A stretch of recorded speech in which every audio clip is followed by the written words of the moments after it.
અમદાવાદના જમાલપુરમાં અકસ્માતની ઘટના સામે આવી છે। સગીર કાર ચાલકે 3 થી 4 વાહનોને અડફેટે લીધા છે।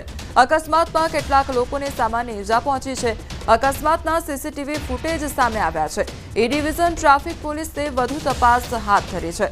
તો અકસ્માતનો આ મામલો સામે આવ્યો છે। આખી ઘટના સીસીટીવી કેમેરામાં કેદ થઈ છે। તો અકસ્માત સર્જ્યો સગીર દ્વારા અકસ્માત સર્જવામાં આવ્યો હોય તે પ્રકારની માહિતી સામે આવી છે અને 3 થી 4 લોકોને અડફેટે લેવામાં આવ્યા હતા। નાની મોટી ઈજા લોકોને પહોંચી છે અને આખી ઘટના સીસીટીવી કેમેરામાં કેદ થઈ છે।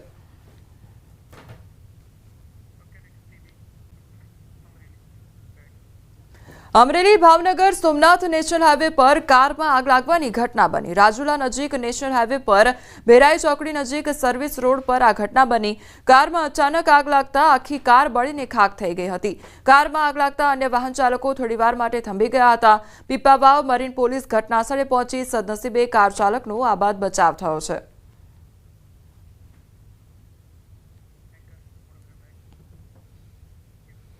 બરોડા ડેરીના ચેરમેનનું નિવેદન સામે આવ્યું છે। બરોડા ડેરીનું વાર્ષિક ટર્નઓવર 1400 કરોડ છે અને બનાસ ડેરીએ 2900 કરોડનો ભાવફેર આપ્યો। તો બનાસ ડેરી જેટલો ભાવફેર કેવી રીતે આપીશું તે સવાલ કરવામાં આવ્યો છે।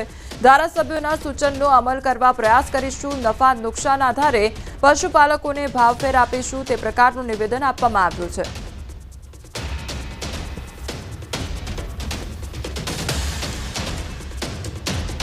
ડેરીની વચ્ચે બહુ ગેપ છે।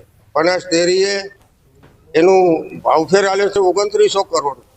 બરોડા ડેરીનું ટર્નઓવર 1400 કરોડ રૂપિયા છે। હવે 1400 કરોડ રૂપિયા ટર્નઓવરમાં હું બરોડા ડેરી બનાસ ડેરી એક કીધું એવું કેવી રીતે કરી શકું?